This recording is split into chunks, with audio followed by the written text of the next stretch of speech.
ஆதார் எண் குடியுரிமைக்கான ஆதாரமாக கொள்ள முடியாது என உச்சநீதிமன்றத்தில் தேர்தல் ஆணையம் வாதிட்டுள்ளது.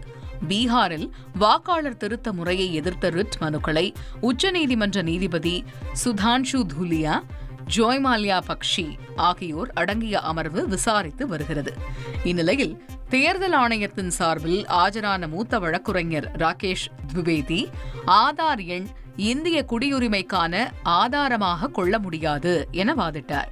அப்பொழுது நீதிபதிகள், குடியுரிமையை தீர்மானிப்பது தேர்தல் ஆணையத்தின் வேலை அல்ல, அது மத்திய அரசின் வேலை என கருத்து தெரிவித்தனர். திருவள்ளூர் மாவட்டம் பெரியபாளையம் அருகே அங்கன்வாடி பணியாளர் வேலைக்கு தேர்வானவர்களிடம் பணம் வசூலித்த இருவர் கைது செய்யப்பட்டுள்ளனர். தனியார் விடுதி ஒன்றில் பேரம் நடைபெறுவதாக கிடைத்த தகவலின் பேரில் மாவட்ட திட்ட அலுவலர் மற்றும் ஊத்துக்கோட்டை வட்டாட்சியர் ஆகியோர் நேரடியாக சென்று இருவரையும் 3,60,000 பணத்துடன் மடக்கி பிடித்தனர். விசாரணையில் அவர்கள் திருத்தணியைச் சேர்ந்த ஸ்டீபன் தமிழரசு, கடம்பத்தூரைச் சேர்ந்த புவனேஸ்வரி என்பது தெரியவந்தது.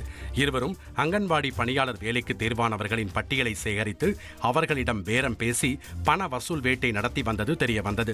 இதையடுத்து இருவர் மீதும் வழக்கு பதிந்த போலீசார் நீதிமன்றத்தில் ஆஜர்படுத்தி சிறையில் அடைத்தனர்.